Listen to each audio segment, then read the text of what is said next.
Welcome to Chefs in the City. I'm your host, Ann Fisher, along with my co-hosts, Steve Stover and Rich Terapak. And if you want to know more about us, check out our first episode. We're catching up on the latest news from the James Beard Foundation, which since 1990 has named the best of the best in food and beverages in the United States.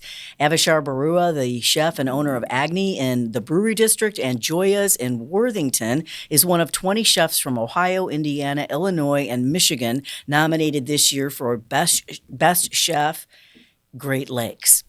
He also was a semifinalist in the same category last year and is among 4 Ohioans to be nominated this year, including Vinny Semino of Cordelia in Cleveland, Jeremy Umansky of Larder in Cleveland, David Jackman of Wildweed in Cincinnati, and Jordan Anthony Brown of Aperture in Cincinnati. In future episodes, we're going to meet Dan Riesenberger of Dan the Baker fame in Grandview. His is among 10 bakeries across the country to be nominated for Outstanding Bakery. So we're looking forward to that. And the German Village Bar Lawbird, already named to USA Today's Bars of the Year list in 2024 and among 20 to be nominated for a James Beard Award as Outstanding Bar. So lots to talk about. For now, though, we have Avishar Barua with us. Welcome. Hi, thanks for having me. Lawbird's just down the street from you. Yeah, really hop, skip, and jump. You know, any we had to pay plans? a lot of money to get them in that corner. I'm just kidding. A co-celebration ahead? I think so. I think we're going to have a party once business tapers down a bit, but it seems like it's going up. So, do these kinds of nominations change your business, the flow? To be honest, I think it changes our internal perception. Around the time that it comes out is our busiest season. It seems corresponding. Like we haven't seen any crazy spikes, but it just goes to show you that like our guests are our guests. They support us all the time. So I'm happy. Right. Right. And it's a full experience. It is. When you first opened, we were there 4 hours, and it was an evening's experience and a great meal. You were only there 4 hours because you eat slowly, not because you went slowly. Just for the record. I was going to say, is that typical? And he kept putting things in front of us. Yeah, that's true. We did give you. We like to take care of all of our guests are the best guests, but some of our guests have a little bit of seniority. I guess. If you have to put it that way. Bon Appetit named Agni one of the 20 best new restaurants in the U.S., and both Joya's and Agni were Columbus Monthly Top 10 new restaurants. So I was reading a recent Wall Street Journal piece, I don't know if you guys saw it or not, about how achieving a Michelin star can become a curse for some restaurants. And I'm wondering, too much pressure stifles experimentation. That's some of the reasons that people gave for why they, even in some cases, asked to have their stars removed because it kind of changed the dynamic for them. What do you think? I think I have several perspectives and opinions. Not all that I can disclose because it'll take me forever. Basically, I battle with this thing every day. We never set out to do any of these things. What we set out to do was to say, hey, we're from Columbus. We have an awesome community, and we believe that our community, our staff, and the city itself can support the style of food that we want to do and the service we want to give. And that has been our thing since day one. Every time something happens, we are very excited. We think it's cool because we are representatives of Columbus. We're not like the only people here, but we're inspired by everybody here. So if it's a win for anybody, it's a win for all of us. I think that's awesome. We are trying a lot of things that we maybe wouldn't have tried 10 years ago. So it shows you how far the city has come, and we're just always appreciative of the support. So long as that is the case, it can be whatever. We're happy with any achievement we get. Yeah, and you're not worried. Yeah, go ahead. And we appreciate that you're here and that you're such a huge supporter of the Columbus restaurant scene. Of course, because you could have gone anywhere. But yet you decided to settle in your hometown of Columbus, Ohio. And to be honest, it's still an honor. It's still an honor to be here. I remember when I started cooking, and even when I was younger, my godmother would put this on and be like, "Hey, listen, it's Chefs in the City," and I didn't know anything about cooking, but it was always like, "This is what we learned." It's not to say anything about the. That's not what I was trying to say, but you're very young, aren't you? You made that assumption there, but it's good to see that traditions and contemporary can come together to support the city. So yes, for sure. I always think it's funny that you were going to go into medical school, not cooking, and you told us once it was because you were kind of cooking for your buddies in college, right? That is true, yeah. I used to do it kind of every week, or it was whatever I could do to avoid studying was pretty much the number one. Anything that I could do to get out of any of those things, and it was interesting because we had like a 3-bedroom, but we always had like 12 to 14 because one of my roommates happened to have a lot of friends, and then their friends had a lot of friends, and then every time they'd open the fridge and they'd see something that I made, it would be more and more and more, and it was like, oh well, it seems like we're onto something here because I've made this food and I don't even get to eat it. I try to make it for the week. You're like, I only have time to cook once, but then I was cooking every day because everyone just kept eating all the food. Your dad's a physician, though. You were going to be a physician, right? And then you had to break the news to him.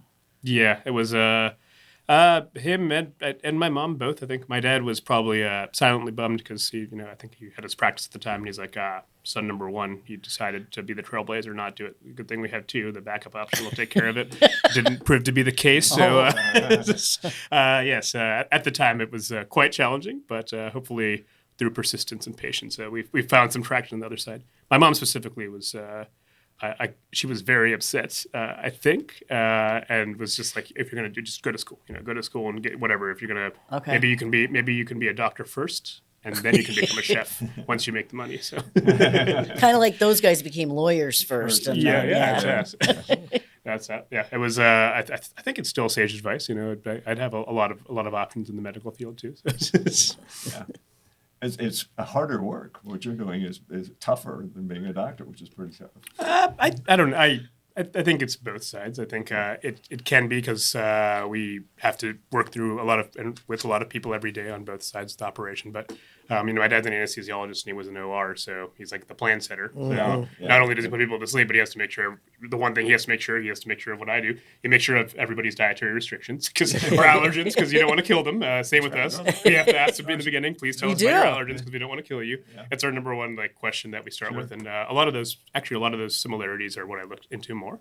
I think there's a lot more. The difference, I think, is if you're going to a doctor, you're usually going to remove pain, right? But if you're coming to a restaurant, generally you're coming for happiness. Yes. But it might also be to remove pain in a certain way. It's all about passion. Yeah, I think so. And you really have to have it for both career paths because, you can't just say, I love cooking and then that's enough if you open up a restaurant. Because if you just want to do that, then there's many outlets. Like you could do like a YouTube channel or you could do like private dinners, but restaurants are an entirely different animal. Oh, yeah. Was there an aha moment? Not yet. Maybe at some point it'll happen. I think the aha was the first time when I think I've told this story 1,000 times, but it still holds true. When I set my wok on fire the first time I cooked by accident and threw habaneros in, and then it gassed the entire 4th floor of Harrison, and everyone came out crying. And I said, finally, I was able to affect people. I brought tears to their eyes with my cooking. Now, Did this really Yes, happen? it did happen. You can ask. I have not heard. So I didn't start off. Believe it or not, I didn't start off as an expert at cooking. In fact, I didn't even know how to do it whatsoever. My only thing that I knew how to cook, even before I knew how to cook, and this is funny, if you saw my Top Chef appearance, was rice. My mom would make me make rice every day in the rice cooker. So even since I was like 7 years old, I was like, make the rice and set out the waters for everybody. That was my task. And then when you did it, you always set it in order. You go to senior to youngest, you always put it out that way. So the first time I tried to cook, I got this book. It was Martin Yan's Cooking for Dummies because I used to watch him on PBS. He had that show Yan Can Cook, and I thought it was really cool. He was just a good entertainer. In his book, he says, preheat the wok for 15 minutes. And I did, but it was like a nonstick wok that was it was like a hand-me-down for my mom. Yeah. So clearly, I think if I had any birds in the apartment, they would have died because the Teflon was probably all over there. So don't recommend doing that. It said, put the oil in, and I threw in...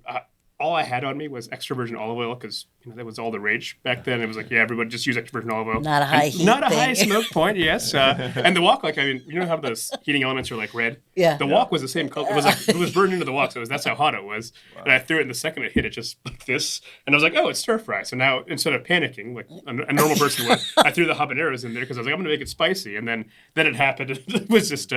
It was not the best fried rice I've ever made, but it is the reason that fried rice exists on the menu at Joya's and we have a wok burner. You really messed up the rice on Top Chef. It is true that it was messed up. I can confirm that the perception of it that it was messed up from multiple perspectives. I can also confirm that maybe the situation wasn't ideal for me making rice, but it's you live and you learn. My favorite part about that is I'll get just random people on the street or I'll be on Instagram and I don't even know whether there's 14-year-olds on Instagram. They'll send me a message, you don't know how to cook. You can't even make rice. And, out of all my achievements, messing up rice on national television, I think, is one that I never thought I'd have. But, it goes to show you your mistakes can be your strength, your failures that you learn from, right? And then how did the Joya come to be? You did go to culinary school. But I did go to culinary school. I went, to be honest, because I was kind of my parents' for me to negotiate terms with them. It's like in Bengali culture and Indian culture, there's always like a negotiation process, like with weddings or anything. It's like, hey, I will trade your son in this for that in this. So with anything, you have to find a good way to haggle. And my haggle was like, maybe if I go to school, then they'll accept it. And I didn't mention this whole part. I was just going all in, like, I had been studying psychology, so I was like foot in the door method. Like, I'm going to figure this out. And they tapered back to like, okay, well, if you go to culinary school, then we'll allow you to do this thing. Yeah. Yes, and then we looked at CIA in Hyde Park, and I really, really enjoyed the campus. It was beautiful. It was like paradise. And then I looked at the tuition, and I was like, that's not paradise. I opted to stay in Columbus, actually. And that was my first kind of major decision, is at that point I could have gone to New York, but I stayed in Columbus. Did 3 full years to get the culinary apprenticeship. So it's 6,000 hours, and you'll talk to Josh probably later, I think. Yeah. 6,000 hours on the job over the course of 3 years. At Columbus State. Yeah, Columbus State. And it was a great mixed program because I wanted to spend my time in what I would call the culinary classroom, or which is the kitchen. Like, I just wanted to spend the time cooking. I'd already gotten 2 undergraduate degrees. So that allowed me to do that and then spend 1 day in class. And it was the best of both worlds because that's when I worked at 1808 in Delaware, and then I got Then I opened up Veritas in my third year of culinary school. So that was a weird. Josh Dalton. Yes, with Josh. Yes. So that was a wild time indeed. By the time I was done with 3 years, I'd run through the stations at 1808 and opened up a restaurant. So it was a lot of. By that point, I was like, I should know whether I want to cook or not. That's a lot. Yeah. On Top Chef, I've watched every season. I'm a devotee. I always wondered about when they have the restaurant openings. They didn't used to do that, I don't think, but they introduced it at some point. And there were some of the chefs that was a no-brainer, and then others really struggled with it. Yeah. It's how they were the kitchen people. They weren't the out front people. They didn't want to design anything. Yes. It is challenging. I think when you come back from something like that, it goes in 2 different ways. One is, you're going to be on a national stage, whether you like it or not, because you have a full production team behind you. You have an entire network that's going to make sure. And for the record, they do a very good job at making us look better than we normally are. It's just you got to think about it. Like, they invite us to be on there, and it's like, what production costs, right? Like, production costs, stuff like that is crazy. So Right. the production team there, and the thing that I learned the most is like the people behind the scenes, the audio people, the video people, the PAs, everybody there works so hard to make you look good. So if you appear to look bad, imagine how tough that person is in real life. Is all I'll say. I don't know. Like, they're not trying to make anyone look bad. It's not that they don't make any money making anyone look bad necessarily. It's not their aim to do that. And it's a lot of respect. It's just like if you look at it like a restaurant, it's similar. As you're characterized by your staff, your team, and the people around you. Sure. Yep. And they have a lot of really good, passionate people that are there, and they've seen it all. Like, they also do other shows like Love Island or like America's Next Top Model, and they're just like, we like you guys on Top Chef because you guys show up on time. Like, the designers, they maybe don't like you. It's like the funniest thing. Yeah. And then when it comes to Love Island, they're like, we don't want to talk about what that feels like to, like. Can you imagine like being in charge of the talent that's on Love Island? Like, I don't know if you've ever seen that show, but it's a different pool of people. So it's No, I haven't seen that show, haven't just for the either. record. But Yes. So when we met you, or we didn't meet you, but when you gave us a tour of Agni before it opened, and we asked you were describing to us how you were designing it and how you were working with the staff. And I was kind of fascinated by that. There was a real big deal to you at the time that you let them be as engaged in the process. For sure. Regardless of what their role was. Yeah. How did that work out for you? I think it worked out very well. Like, I think it was a very educational moment for all of us, ultimately. I'm not going to say it was because I was desperate in opening up 2 restaurants at the same time. That's definitely not what it's No pressure. No pressure. At the beginning, I think the most important part of this experience in opening up the restaurants is I have opened up restaurants before. I've been a part of opening restaurants, and if I open up a restaurant, I want the staff to be part of opening up a restaurant because it's not something it's not forever there. Yeah. So when that happens and you have the momentum and the swing and the resources, you want to engage as many people as possible so they can get that experience too. I think if you remember, my lofty goals like 6 years ago, or even when we started these conversations, was we want Columbus to be a better food city. Yeah. How are we going to do that if we don't engage people? Like, you have to let them make mistakes. And do I agree with everything? No, I don't agree with it, but I feel like it's a lesson. Like, you'll learn everything from that experience. And what better way to do it is, I trust the team to make mistakes and to make them holy and say, maybe that wasn't a great idea, as opposed to, maybe we shouldn't have put a trap door in the middle of the dining. These sorts of things that you learn along the way, because we all make mistakes, I think, and embracing those are kind of what makes us better. When you have a place like Agni, you have to think about how many touch points and how many people we have in house.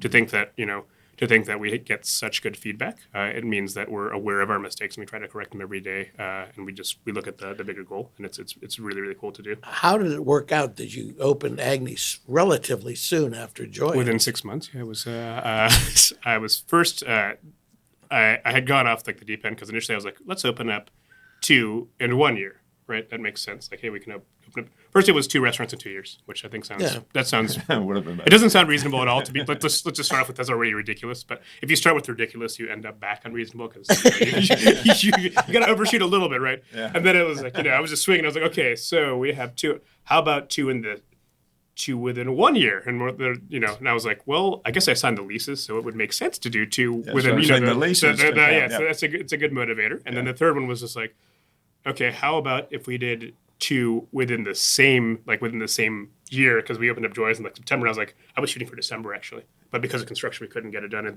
thank goodness, because I think the staff, everybody was on the edge. They're like, "Are you serious? You're going to open up 2 spots within 3 months? Like it's insane." Did your staff go between the venues? I mean, okay. Okay, The coolest thing about it is like it wasn't even that I had initially asked. It was like they were just like, "Oh, this sounds cool. We want to do something else." A lot of restaurant staff, and it just tells you about the state of things sometimes, is they have 2 jobs in restaurants, and you think working one shift is tough. Imagine working an AM and a PM, and it's just it's the way that a lot of people have been functioning for a long time, me included. I think it's just one of those things that it's cool when you have maybe a restaurant group. You can address those things and say, hey, if we can retain you, how do we find a better lifestyle for you? We want it for people to maybe have one job. It would be really cool if we could allow them to have time with their families at home. I don't think everybody should have to go through what we did. 888. Yeah, it's like, you're like, when do you sleep? And like, after 65, I'll sleep. I'm like, oh wow, okay. That's it. So you have Joya's in Worthington and Agni in the brewery district. What are the similarities and differences of the 2 menus, or the aesthetics of the 2 menus? The number one similarity is they're both on High Street. So one's 657 High Street, and the other one's 716 South High Street. So anytime I open up anything, it's got to be on High Street, I guess. That's the number one stipulation. Yeah. Similarities are there's a lot more similarities and differences. I would call them relatives. They're very close relatives of each other. Joy's is like very, very playful and fun for daytime, and then Agni would be like, hey, this would be the place where if I was going to dinner.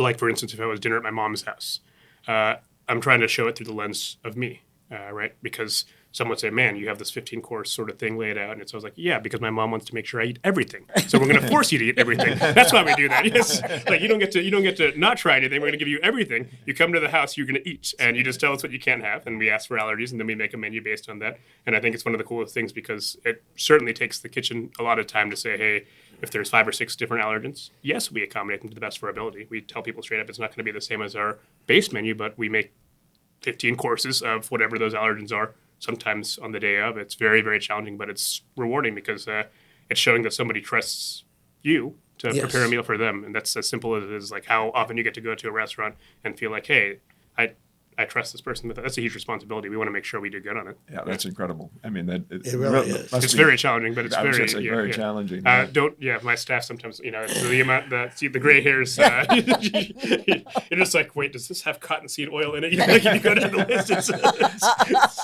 And the crazy thing is, we don't even care if they're allergies. If they're just dietary, like something you just don't care for. I don't want you to eat something you don't want to try. Like, and the cool thing is, because we do that, people will try stuff. They're like, hey, I don't normally try this, and I feel comfortable in your space, and I want to try it. And that makes me feel very good, because my mother, Bengali-American, we have a different cuisine than standard majority Columbus, Ohio cuisine, I would say. So, we grew up eating things like goat meat and dried fish. And I think we'll get the chance to introduce some of these things. We introduced goat into our menu, which was exciting for me because I was always afraid to put it on and meat on the bone and stuff like that. It's always been challenging in my early culinary days to actually, like they say, be yourself. And it's like, I don't know if I can, because like, what if someone's like, oh, that's gross. But it seems like our guests are more receptive to our more like at-home dishes. So it's an incredible adventure because it's. I think the theme now is travel. The It current is, yes. menu. Yeah. Where are you taking us?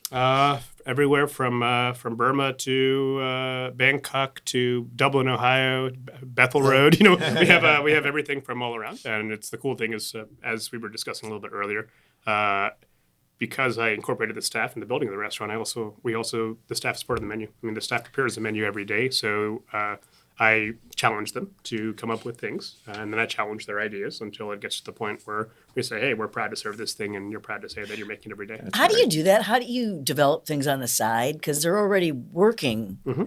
So they just stay after, they come in on Sundays. How does that? Yeah, we Work at home We and- try to budget our time. What Okay. it amounts to initially is there's a little bit more weight on our management's end or my end to figure out how do we thread this into the narrative. Because I think one of the things that's most challenging about a tasting menu is you're basically making a movie. Like you have a beginning, middle, and end. You can't just throw stuff on it, and then you have to think about how it plays with the other thing. Gotcha, Think about yeah. pacing, because sometimes you'll have an idea. And if you have like, hey, I want to serve a whole pig, I have to distill that down into 2 bites. And so I work with the team to be like, hey, like the idea that you have is excellent. So how do we make that into, basically a TikTok? That's what we're doing with the whole menu, right? okay. Because nothing can be more than 3 bites, right? It's like everyone's like, hey, what do you feel about like all these things? I was like, that's pretty much what we have to do on our menu is we have Sure. to give you 15 different experiences, sometimes more. And it was funny because when we initially said it, it's like, we're like, it's 6 courses. Yeah. And people were like, why are you saying 6 courses and you send 15 plates? That's not Yes. nice. So we had to adjust, and we still have surprises, but it used to be half our menu was not listed. And Yeah. I like that idea still, but it seems like people are like, hey, we want to know that we're not supposed to eat earlier today. Like they want to know how to budget their stomach for the menu. Yeah, So- right. And it's, we talk about this in cooking classes and stuff. You really only taste the first 5 bites. If it's 5 bites on our menu, it's too many bites actually. Yeah. So it should be 3. And it was Thomas Keller, I believe, that was kind of his his words still resonate. And he said the first bite is when we're like curious. The second bite is to confirm that it was awesome. The third bite, you want to be left wanting more. We go a little bit further because we're in the Midwest. So if we did it that We way, will. you need to have, I think, 3.5 to 4 because you want to double make sure that you're right, and you want to then talk about it with your friends, and you want to feel a little full off the bite. Is Yeah. what I would say. Yeah. We're not people that are like, I'll have a taste and I'll move on. It's not really it's not who I am anyway. So I wouldn't expect our guests to be that way. We felt satisfied, but not overly full. Yeah, we've gotten better at our I think at our portion sizes. In the beginning, it was a great learning experience. We had a lot of boxes, a lot of to go. There's the long tasting menu. You can also sit at the bar and do a little more a la carte. Yep. If you don't want to spend that much time or Yeah, for sure. Time or budget. I mean, honestly, Yeah. yes. We recognize that it's. I believe we might be one of the most. I think I actually saw an article last night. I didn't even know we were on it, but it was like the most expensive menus in the state of Ohio. It could be us. It was never our intention to be that. It was our intention to offer the best value and take care of our staff and say, hey, this is what our guests told us that's what the experience was worth. And they said it's actually too little, which is good for me because I'm kind of cheap. So like whatever we can do that.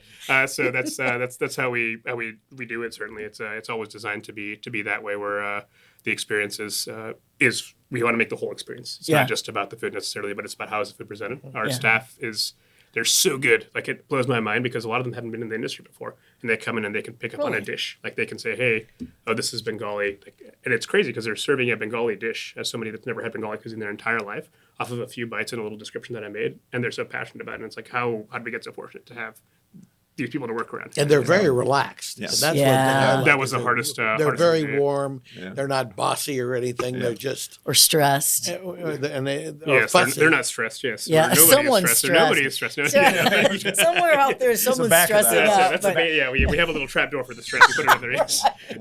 I think having the degree in psychology certainly helped with culture building, and also having the restaurant room of New York City also helped with it's not that like it shaped New York didn't shape me. I would say I survived New York, and I don't think it took a lot of strength to survive that, and I don't want my staff to have to go through a similar experience where it's like, hey, you must be scolded to do something. We empower our staff a lot. We don't have a dress code, for instance. We are getting to the ideas like, hey, we want to have some stuff that we can wear that like, hey, it identifies us as this team just for our guest perspective. But we've been criticized sometimes. They're like, you're doing this and your staff gets to wear whatever they want to. And I said, well, the guest gets to wear whatever they want to. Are we not are we not human too, or is do we have to draw a line between that? I'm not sure because I think I was told don't judge a book by its cover. So why are we observing how somebody looks and saying this is you must not know about food? That's ridiculous. So, Well, Avishar Barua, thank you so much for joining us today. I hope you'll come back. Yeah, thank you for having me. It was a lot of fun. Yeah. Thanks a lot. Yes. Keep up the good work. Thank you. Yeah. Yeah, we'll be seeing you soon. Yes. Steve Stover, any little tidbits you want to get at in the last few minutes here? News? Oh, God. News and Food views? news. Food news. Yeah. Restaurant news. Yes. No? Unfortunately, those of us on the east side are mourning two closures. Oh, yes. Talk We've about got that. Block's Bagels that has been around for 40 years or Yeah. so. And I think the family has always run it, and there was one in the family who wanted to continue to do that. The other one is this is the Grill and Skillet on East Main Street. It's just a breakfast place. Yeah. And kind of a greasy spoon. But everybody loves it, and that's where you went after church, and that's how you can get your kids to go with you to church, so you Right. can take them to breakfast. So those are losses. And another one, Sunflower. Yeah. In the northwest side, famous for its dim sum, has also closed. So We've we've been had going there for 30 plus. Like I remember as a kid, we would go there. It was one of the first restaurants that was serving like authentic Chinese food back when we were growing up. So it's very sad. We know Danny pretty well too. So it's yes. So Yeah. don't want to leave on a downer note, but we've had some other good new restaurants coming. So we'll talk about those soon. Next time? Next Yep. time. Okay, well, remember, I want to thank everybody for joining us for this episode of Chefs in the City. You can find us wherever you get your podcasts. You can find us on Facebook at Ann Fisher's Chefs in the City. Our email is chefsinthecity111@gmail.com. Remember, a great meal is best shared, so share this with your friends near and far. Next time we visit with Dan the Baker, another James Beard semifinalist this year, so join us for that. And thanks for this.